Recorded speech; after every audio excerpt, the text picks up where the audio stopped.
Iran और America के दरमियान जंग के दोबारा शुरू होने के चांसेस तकरीबन ख़त्म हो चुके हैं। उसकी रीज़न ये है कि अमेरिका ने जब ईरान पे अटैक किया था तो उसका जो मेन ऑब्जेक्टिव था वो था ईरान को स्ट्रेटेजिकली डैमेज करना या उसके वॉर पोटेंशियल को ख़त्म करना। लेकिन जो जो जंग आगे बढ़ती गई, ईरान ने कमाल महारत से अमेरिका के इस ऑब्जेक्टिव को फंडामेंटली चेंज कर दिया। इस वक्त अमेरिका का जो ऑब्जेक्टिव है वो ईरान को डैमेज करना नहीं बल्कि स्ट्रेट ऑफ हॉर्मूज को खुलवाना है।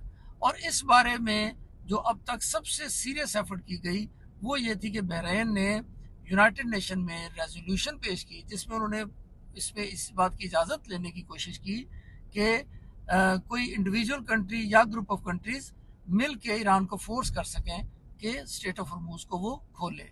लेकिन इस रेजोल्यूशन को चाइना और रशिया दोनों ने वीटो करके ये बता दिया कि इन केस अगर ऐसा कोई मरला आता है तो चाइना और रशिया जो है वो ईरान को सपोर्ट करेंगे।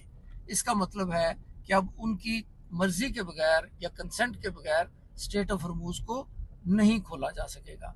और इस सिचुएशन में अमेरिका जो है वो स्ट्रेट ऑफ हॉर्मूज को खुलवाने के लिए ईरान के ऊपर अटैक करने की पोजीशन में हमें नज़र नहीं आता।